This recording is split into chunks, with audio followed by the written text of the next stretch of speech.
First, make sure the image you want to set as a word background is matching the page dimensions.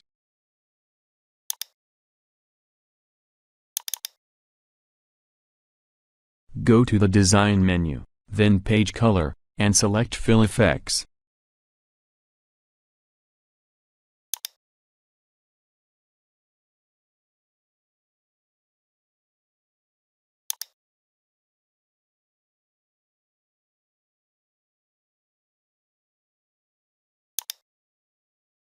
Go to the Picture tab, then select Picture.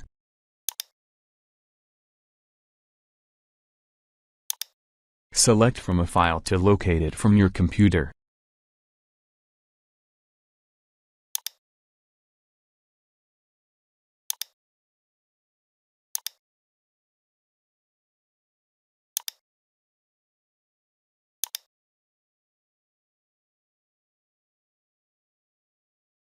All done. Please subscribe.